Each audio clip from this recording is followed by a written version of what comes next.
Hello, my fellow oddities. Welcome to part 8 of our Indiana War Memorial. We are going to finish this baby up today. If this is your first time, please hit that subscribe button, hit that like button, and go ahead and share. While you're at it, please take a visit to my website. I've got all sorts of stuff available on there to help support me, including these 4 animal posters that are just super awesome. Go get them, please. And with that out of the way, let's just get into today's video.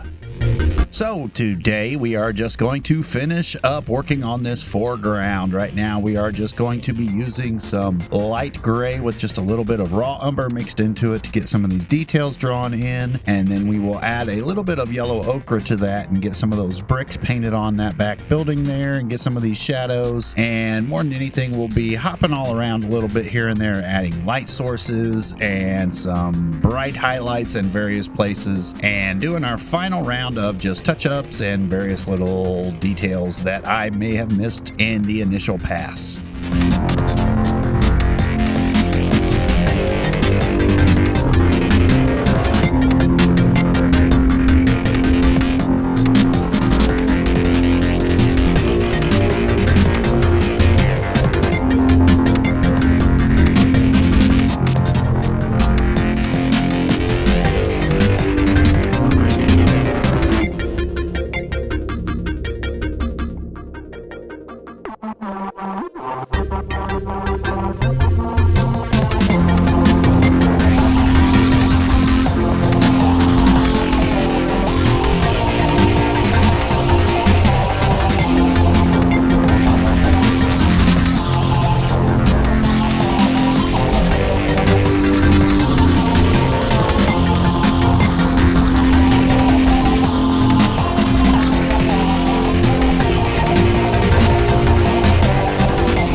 into these light sources, I started off by painting just a very light peach globe, and then from there I painted on a little bit of just yellow, and then on top of that some white, and this really helped layer up that light effect and build up those highlights and everything and have that center part the shiniest and brightest. And then after that I will go through and add a little bit of rays to them just to kind of help spread the light a little bit.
Alright, that's gonna do it for this episode, and this painting is done. And if you've been following along, then you should have ended up with something relatively close to this. This Indiana War Memorial just came out fantastic. The sky is bright and vibrant, and the monument is just amazing. Please remember, if this is your first time, hit that subscribe button, hit that like button. Tune in the next episode. We'll get a new one started, and I'll see you in the next episode.